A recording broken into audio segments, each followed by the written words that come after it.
l'exercice 4.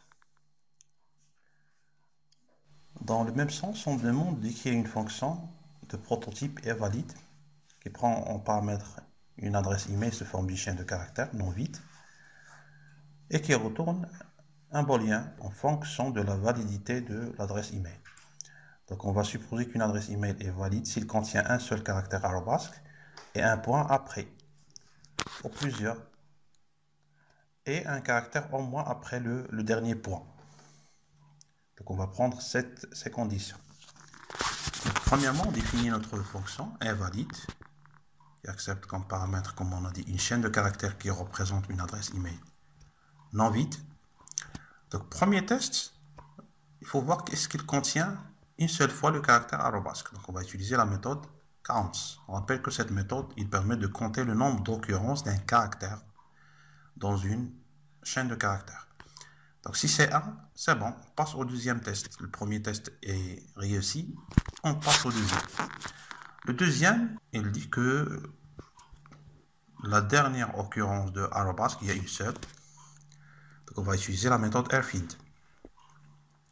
Donc si la dernière occurrence du point,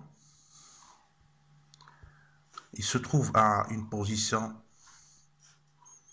supérieure à la dernière occurrence de l'arrobasque, on rappelle que la méthode airfield, il renvoie un entier qui est l'indice de la dernière occurrence de ce caractère dans la chaîne de caractères donnée. -1 si l'élément n'est pas trouvé. Donc si cette condition est vérifiée, on passe à la troisième condition.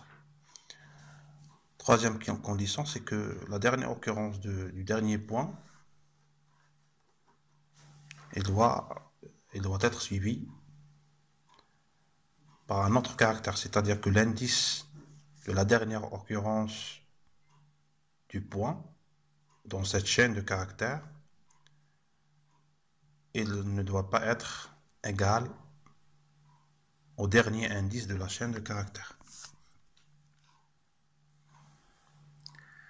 Donc, si on cherche par la méthode airfield l'indice de la dernière occurrence du point, il doit être inférieur strictement à la longueur de la chaîne email, -1. On rappelle qu'une chaîne de caractères, c'est comme une liste, c'est comme un tuple. Il est indexé par des indices positifs de 0 jusqu'à n-1. Avec L, la longueur de la chaîne.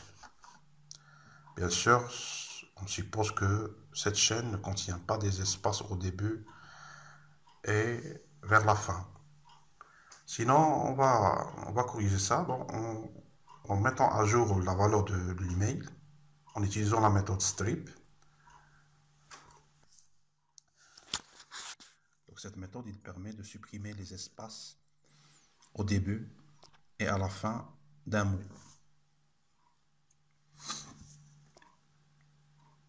Sinon, c'est-à-dire soit la première, soit la deuxième, soit la troisième condition, l'une des trois n'est pas vérifiée, on va retourner false.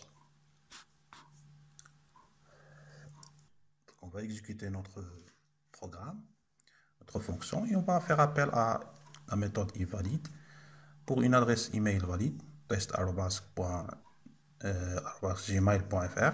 Donc c'est une adresse, c'est une forme d'adresse email valide. Pour la même adresse en enlevant le fr, donc le point c'est à la fin, c'est pas possible. Pour la même, en ajoutant des espaces, vous voyez que on va pas prendre en compte ces espaces. Si on garde la même et on va ajouter un autre caractère arrobasque, c'est false. Et le dernier test, on va supprimer le point, on va mettre un point avant l'arrobasque. Ça doit donner false également. Voilà.